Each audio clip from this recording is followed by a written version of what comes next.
Welcome to another virtual author chat at the Poison Pen Bookstore. I'm John Charles, and today the Poison Pen is delighted to have with us debut author C.K. Chau, whose new book is Good Fortune, and it's just out. Before we begin, I'd like to let those listening in know that the Poison Pen does have copies of the book on order, and we would be happy to hold one for you or put one in the mail. Just give us a call at the Poison Pen or go online, and then we can connect you with this truly fabulous debut. And I'd like to welcome C.K. Hi, it's so lovely to be here. Thank you for inviting me to do this event with you. Thank you for taking time to be with us. My first question usually for authors is I'd like to know a little bit about them as a reader before they became published. And I know you have a background in English literature. Did you always want to be a writer? Who was CK before you published Good Fortune? I did always want to be a writer, but I like to think of myself as a rambler. So I started out wanting to write screenplays, actually, and worked on that for a little bit before I thought about something that was a little bit more feasible for me, I think, than trying to land with my feet out there in California. And started to think about the freedom that novels give you when you're no longer constrained by budgets and practical things. So that's when I really started to explore fiction more. Now, you probably had to have something to support yourself while you were writing, I'm guessing. So what kind of career path did you take while you were working on your book? Yeah, so I have held many hats. I've kind of hopped around there as well. I looked for sort of things that were adjacent to the stuff that I had talent for, reading through things and things that allowed me the space and the time to write while I was still doing my job effectively in a way to avoid not getting fired. So I did real estate for a small amount of time, and then I transitioned from that into contracts work. So it's all very exciting. I like to think of my writing as kind of like my moonlighting job, my private detective job, as it were. It's interesting that you say you worked a little bit in real estate, because I can see now why you chose one of your characters to have possibly that career later on in the book. So you decided you wanted to write a novel. What was the path to publication like for Good Fortune? It was very unusual. I think it's a very unusual story all around because it happened sort of right in the center of COVID lockdown. And it gave me the time and perhaps the undue energy to devote myself towards a long form project because we just didn't have any other options. So I drafted it pretty much starting March, April 2020, when things were very, very uncertain. And from there, the submission process was pretty quick. The editing process was pretty quick. Everything kind of happened in spurts and starts, but then as a whirlwind kind of. And it was my first experience with that side of the process.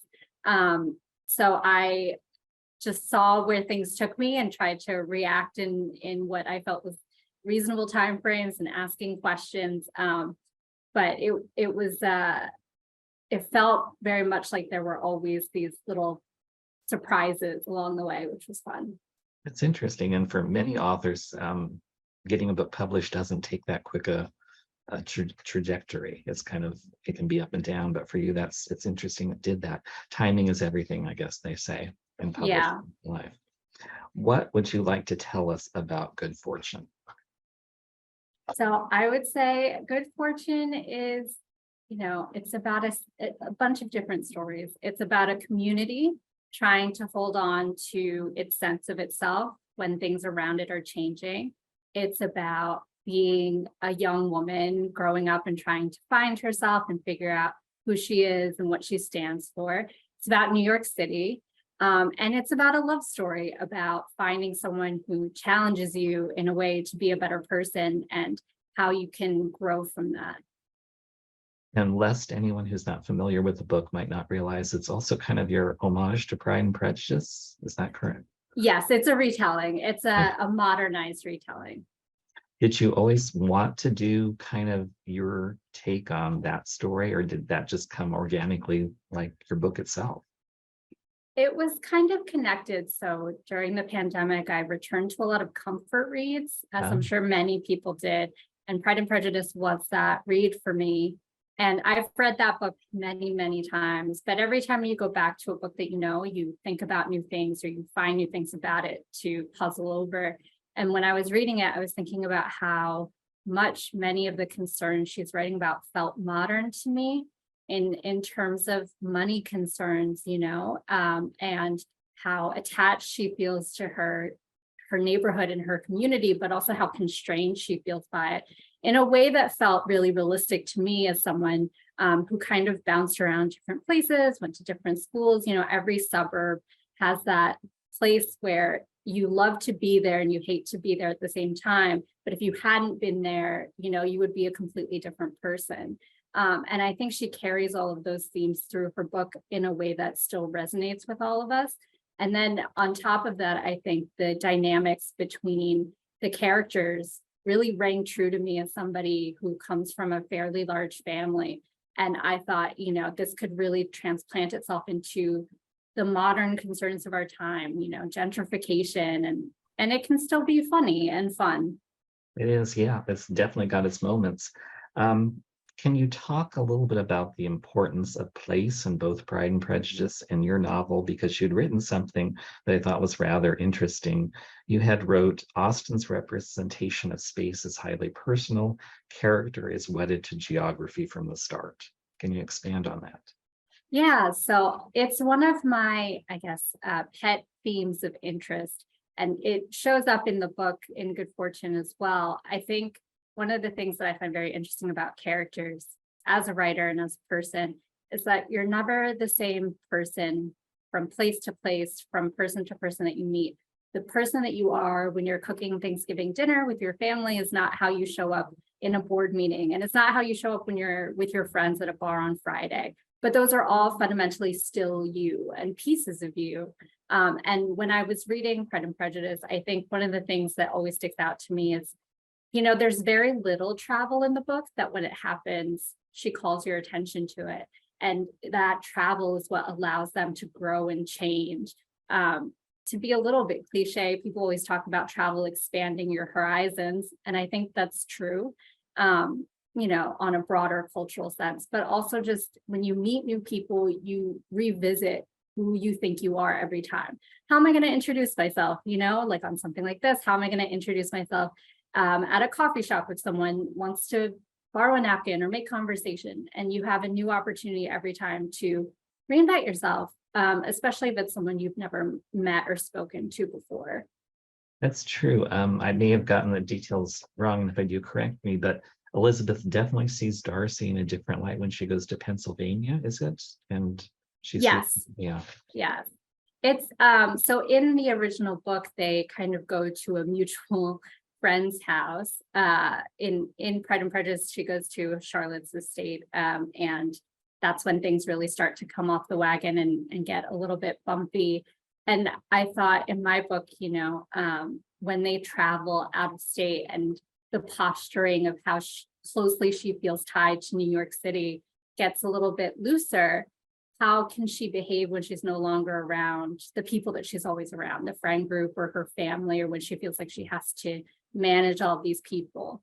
If those concerns aren't there and she can relax, what does that look like? Does that look like the same person? And I think she is mostly, but it gives her more room to play around, to be playful, and it opens up all of these conversations and possibilities that she hadn't realized were actually there until they do open up. Hmm, that's fascinating. Um, my impression that place isn't just a geographic setting in Austen's work and your work, it's also kind of like a circle of society or where you're at in society. And I imagine, and correct me if I'm not right, but it was a challenge because Regency England is very stratified. You definitely have your place, and the Bennets knew where theirs was. How did you manage to kind of make that seem realistic in modern day Chinatown? Because I did get that sense. I thought the same way that Elizabeth was being watched and you had to be careful of your reputation and Pride and Prejudice, and there were all these things that you had to do or you could ruin yourself, your Elizabeth was also under scrutiny. And that you never knew when an auntie was going to be around the corner noting things down to tell everybody about it. Yes, exactly. That was one of the fun things, in moving it to Chinatown. I really wanted to tell a very Asian American story. And the hyphenation is important, I think. When you grow up Asian American in these communities, there's such a feeling of wanting to keep up this community, of these people understand you, they trust you. But because of that, you have this tension between the old traditions and wanting to be, a little bit more assimilated and hyphenated American, as it were, as the younger generation. And so you kind of bounce between the two. But because you have a foot in both, there is a sense of, all of these people know each other and they talk to each other. So what's the line that you try to walk in terms of, I want my mom to know very specific things about what I'm doing when I'm out of the house. And here are the things that I might actually be doing. And how can I negotiate this in a way where nobody's going to get too upset and I'm not going to get in too much trouble? I think it feels like a very common teen movie theme to some extent, but there's a heightened level of meaning to it because it's so bound up in this idea of culture and what it means to kind of have that continuity of cultural identity that feels very modern. Well, you succeeded. It definitely put me in Chinatown. One Yay. of the other things that I thought might have been a challenge, but I think one that you mastered, is anyone who takes on Austen's work has to be able to evoke her sense of wit for which she's known, but also be able to write in their own voice. And I think you kind of captured it. I wrote down a couple examples because I really thought they were quite good, but there's lots more. Reaching into her purse, Charlotte fanned them out in her palm, white, off-white, and cream cardstocks, embossed and standard type, emptied of personality and full of ego. And that's such a well-crafted sentence. Thank you. The key to pleasing parents was the same as writing a good apartment listing, lying through the teeth. And Yes. then your take on Lady Catherine, which I thought was really insightful and modern too. She was a Pez dispenser of little judgments on everything from styles of fashion. Juicy should never be used to be described anything except fruit, and even then only on rare occasions, to etiquette and technology. So did that come naturally, or was that something you really, are you not, I guess that's an insane question, but are you naturally funny, or do you work at it? I think everybody works at being funny a little bit. Not to, go too off the path with references here, but I always think about that Monty Python sketch about Oscar Wilde at a party where he's just kind of panicking and trying to think of the next bon mot to say before somebody realizes he's not as funny as his reputation makes him out to be. But to go to your question, the voice was very important to me. I knew it was important to the book, and I knew you need to land it from the first sentence in a book like this to make the entire concept work. So it was something that I really focused on, and it probably took me so many iterations to find the right style, because it had to feel gossipy and intimate, but also have that omniscience and also be clever enough that she would make you laugh or she would make you smile while she's giving you all of the dish, and as soon as I had the first phrase, presenting the chens, I was like, this is it. She has to know everything, and she has to only give you what she feels comfortable with giving you. It's a very social voice. It's a very party voice, but it's also not overly salacious. I think it was a very, very hard thing to balance, to be honest. You definitely succeeded. It's a terrific tribute to Austen, as well as an illustration of your own sense of humor. One of the other things that might have been a challenge, it may not have been, but the mother in Pride and Prejudice, Mrs. Bennet, on the one hand, she can drive readers crazy because she's so obsessed with making sure her daughters marry well. That's her goal in life, her raison d'etre.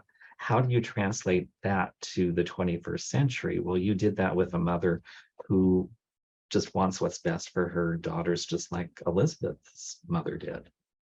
Right. So when I was thinking about it, the worry and anxiety comes from a very practical and real place. And when I thought about consequences, her in the original novel, excuse me, her concern over her daughters is really that she doesn't want them to be destitute. The estate has to be entailed to a male heir. So whenever Mr. Bennett dies, they're all essentially going to be homeless unless they have a backup plan. And I found that much more humanizing, even though, as you said, she is very frustrating and very over the top. And when I thought about what felt relevant to that point today, it's job security. You have your kids graduating high school, graduating college. You don't want them to be lying around being like, I'm going to find a job someday. You want them eventually to be self-sufficient and to be able to have good lives. And I think as children of immigrants or refugees, etc., there's an added pressure there because there's this idea that your parents have sacrificed and struggled so that you can go and be more successful and make their lives more comfortable as they age.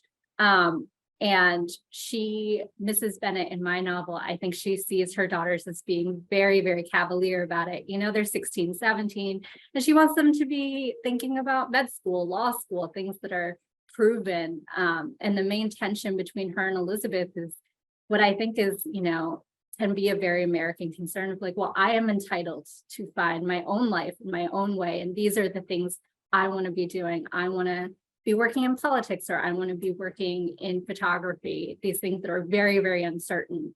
And who can't understand that? You always want what's best for your kid, but you also have to give them space to figure it out. Mhm. Are you an amateur photographer yourself, or? I am not actually, but I have known my fair share of amateur photographers.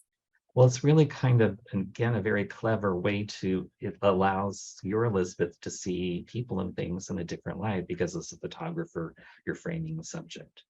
Right, exactly. Did your own experience, brief or not, with real estate kind of influence any of your Mrs. Chen's action in the book? That's a great question. I'm not sure how familiar anyone is with the New York real estate market, but it is basically the real estate market everywhere else in the United States, ratcheted up probably about 10 to 50% in intensity. And I saw in her many brokers that I have interacted with or worked with, or that you might see on reality TV, who are kind of a little bit fluffed up by the sense of what they can do, and have a very sharp eye for what they think is sellable or what they can achieve, and are kind of slippery. They'll always push their way into a room if they think they can make a deal or a commission. And I do not have that quality. It's something that I witness from afar, and I'm kind of, a little curious and envious of. But there are certain kinds of people where that's how they work, that's how they move. And the business as a whole, I think, operates on that more than other industries. And I find that really interesting. Now, this may be a question you don't want to answer, but if you wish to, as an individual, which Bennett sister do you identify with most closely? Is there one that you, despite you don't want people to know, you think, yeah, that's me?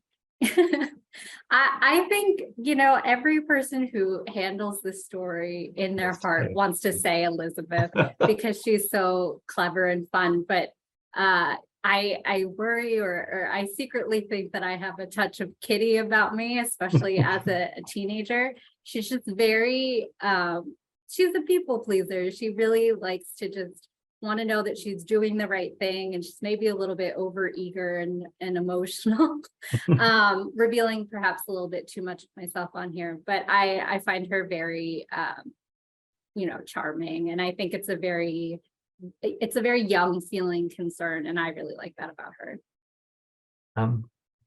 Not being from New York, and there are probably people tuning in who are also not from that area, but you touch upon gentrification as being an issue, and how does that impact New York and Chinatown? So it was something I was thinking about when I thought about when the book takes place. So the book takes place in the early 2000s, post 9/11 New York. And what was happening in New York at the time was there was a lot of conversation about Chinatown being so far downtown and there being a lot of real estate kind of moving around because, a lot of people moved out and didn't want to be down there. And there's always these conversations that come up about Chinatown ceding blocks or buildings to other communities because it's all pressed up against each other. So things kind of shift, Chinatown moved into Little Italy and Little Italy moves back, that kind of thing. But for me, when I thought about how to frame it, when we think about our hometowns, our communities, the place that we come from, what we care about are the people there, and I wanted to center it around family businesses, mom and pops, in a way that felt very, very understandable for us now, places where you just go and you hang out, the owner might recognize you, and it becomes a place that stands in for your hometown. When I go home, there's a diner I always go to, and I love that diner, and it's been there for 15, 20 years. I couldn't tell you a thing about really who owns it, anybody's names or anything like that, but when I think about it, that's what represents that experience for me. And I think everybody has that kind of a place that they think of when they were growing up. And in the space of the novel, making that a restaurant where they're working, but it's also this, food that can feel familiar and you can get anywhere outside of the city. It was really about, what are you trying to protect, or what do you want to remember about this idea of home that you carry with you? Can it be protected? Should it? And for me, those answers are yes and yes, Now, are you just writing solely now? Do you still have a day job? I do still have a day job. And is that in publishing, if I'm correct? Or yes, it is. Was working in publishing, some people might think, wow, that gives you a leg up on other authors out there because you know the industry. Was it an advantage to you knowing what you know about publishing, or was it in some ways a disadvantage to you as a writer? I think it's a little bit of both. I think the advantage gets overstated sometimes. Sometimes it feels a little bit like you're trying to sell sausage, but you also know how it's made, and it's a little bit distasteful in both directions. I would say where it helped was in setting my expectations. There's a lot of very peculiarity, like very specific publishing stuff in terms of their scheduling, how they handle certain aspects of the process. And I had a great team at Harper Via. They were very communicative, and they, talked me through things I didn't know, but I have known, that it's not like there's a standard script everywhere you go. And so sometimes if I, was in a kind of lull waiting for updates or waiting for news, I didn't drive myself crazy because I was like, this is the business. I'm just gonna not hear until I hear, or there will just be kind of these waiting times where conversations are happening, and I'll be looped into it when it's important for me to be there. Knowing what you know now as a published author, if you could go back to when you were first starting out, what advice would you give yourself as a writer? I think I would tell myself to start submitting way later. Like, I think there's a lot of times when the eagerness and the ambition to put yourself in somebody else's hands overshoots probably where the work is at that particular point. And I had been writing and I've been trying to figure out a story or to do this since I was in my early 20s, submitted a lot of things in my early 20s that probably were inadvisable. And I think sitting and spending more time with the work itself and trying to figure out what it was trying to do before thinking about whether or not I could sell it is probably something I would tell myself to focus on. Let's talk a little bit about you as a reader, because I'm guessing Jane Austen is an important touchstone in your life as a reader. What was your kind of experience with her through the reader's lens? Are there other books, other authors that you still look back and think those were important to me, those helped shape me as a reader and possibly as a writer? Yeah. Jane Austen is funny. I think I really grew with her. She really grew with me. I encountered her for the first time in school reading, as I'm sure 95% of people do. And I was too young for her at the Yeah. time, actually. So I found her very difficult, and I didn't really understand much of what was going on. But I read enough where I felt compelled to revisit it every few years. And as I kind of got older and my reading comprehension got better, I was able to understand more of it and to enjoy more of it. And then I read all of her other works and have continued to develop and evolve this relationship with her. Pride and Prejudice, I think, is my favorite novel of hers because it is always funny to me. I've read it so many times, and every time I laugh at the jokes, and that's how you know it's very, very good as a comedy.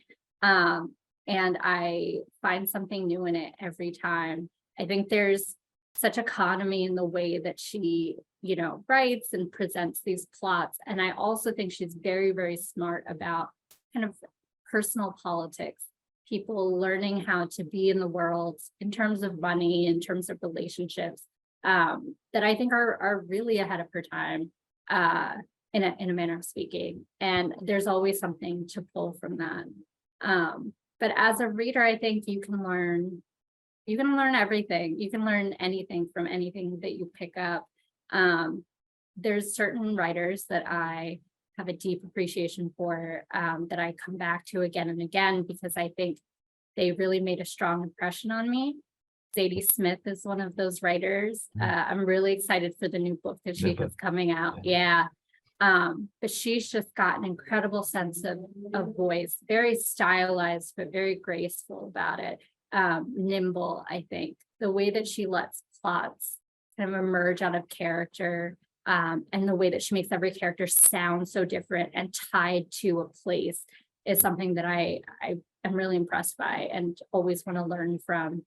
White Teeth knocked me out the first time I read it, and I go back to it a lot. Just the way that she plays with characters and jumps between them.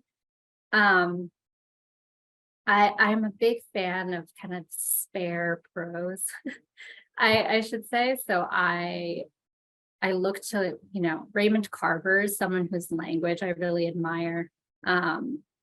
The way he sets up every story, there's not much meat on it. It's really just kind of bone, but it gets you every time. And Joan Didion, I think, for the same reasons. I really appreciate what people can do with a very spare sentence. I would love to reach that level one day, but it's a process. What I'm getting from what you're saying is I can see kind of your English literature background, coloring your opinions. And this may be a question that you don't have the answer to, but is there any author and that readers might be surprised to find that you do like that doesn't fit that kind of mold? Like, do you secretly read Jackie Collins or somebody? Or The name sounds familiar, but I don't actually know who that is. That's because you're much more refined than she wrote Hollywood Wives, but anyone who maybe writes less, Maybe. But I'm thinking it sounds like the authors, and this is you connecting as a reader, the authors you love, you're reading for their writing style, for their language, for the way they use the story. But I guess, is that just you, or do you ever think, okay, I just want to read somebody just for the sheer fun of the story? Like, I guess the equivalent would be like a popcorn movie or something like that. I will say I'm a big romance novel fan, so that might be surprising. I love to dive into that kind of genre. I really enjoy historical romances. So thank you. Courtney Milan is someone whose books I've really liked. Sherry Thomas. There's really just something very escapist and fun to it, and I love the structures, how similar they are. But it's not something I talk about in public much. I do really enjoy it. I wouldn't call myself an expert by any means. Well, no, you've got excellent taste. And for anyone listening in, Sherry Thomas and Courtney, they don't just write good stories, they're also experts with the language too, especially their stories. So that's great. Jane Austen has inspired many different writers, movie makers, things like that. Are there particular I'm not sure what the word is, spin-offs, pastiches, homages that you think, okay, that's something I really appreciate? I think Bridget Jones' Diary is one I really appreciate. The tone matters much more to me than kind of um being absolutely faithful to the plot. And it's like you asked earlier, I think the voice is the hardest part to land and the most important. So anything that really has that, I'm always going to be fonder towards. But I have seen many an adaptation, and I generally enjoy all of them. I think everybody comes to Jane Austen with different lenses in terms of what they're looking for. Um, and I'm open to most of them, but I think the ones that allow her to be a little bit more cutting, a little more funny, those are the ones I really enjoy. Now, this may be another question you wish to put on hold or not answer, but do you want to tell us anything about what might be in the works for you as an author? So I am trying to figure out what the next project is going to be. I think there's a lot of things that I'm interested in thematically that I'd like to explore, and I'm still trying to figure out the right angle to do that. It's hard to come off a debut and kind of dive into the next one right away.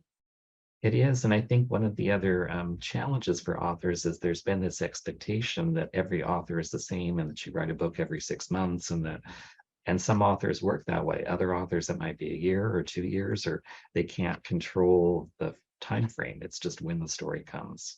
Yeah, and speaking as a reader, I do have much wider tastes than I think my answers might have suggested at. And because of that, I have lots of different kind of concerns and interests that I want to dive into. And I'm looking at social media, and I'm looking at all of these kind of cultural things. Read a cult novel recently that it Um, was there's just so many things that I want to be puzzling over, and I don't necessarily know how to jump from where this is to where that will be. But that'll be the fun of figuring out that book, I think.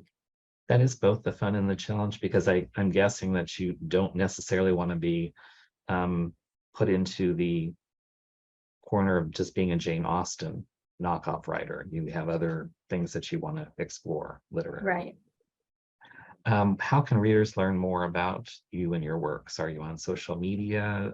What exactly is Caroscopes? Oh, wow. You did your research. Incredible. So I am on some social media. I'm terrible at social media, I must admit. So I just have a Twitter account. It's like at Chau CK Writes. I am also on my website, which is not updated as frequently as it should be, but that is chauck.com. Caroscopes was something that I started a summer or so, 2 summers ago. I am an amateur hobbyist at astrology. I love reading about it. No judgment, please. I find it to be a very interesting personality test, Rorschach test. It's just a fun thing to read about. And I'm also an avid news junkie, which is probably a problem. So when I was thinking about responding to kind of news items that I was seeing, essays that I was reading, I wanted to put them all in a place where I could kind of unpack my thoughts about it. And I thought, what better way to frame this than as just a general horoscope, me reacting to different movies or articles or discourses that float around, and just having a landing space to kind of pull those threads further apart. I think we need more room to explore our ideas before we get out and start fighting about them with other people on social media. And Yeah, so that was where I wanted to put mine. I haven't updated as much as I should, but it is always something percolating in the back of my mind. that's great. I can't believe how quickly our time has flown by. Yeah. I've been honored to have debut author C.K. Chau with us, whose new book is Good Fortune. It's a terrific read, whether you're familiar with Jane Austen or not. It reads perfectly fine on its own. I'd like to thank C.K. for taking time to visit with the Poison Pen. I'd like to thank everyone tuning in for joining us for another author chat at the Poison Pen Bookstore, and we hope to see you virtually next time. Yes, thank you all so much. And I hope that I can visit the Poison Pen in person one day. We would love to have you. Thank you again. All right, thank you.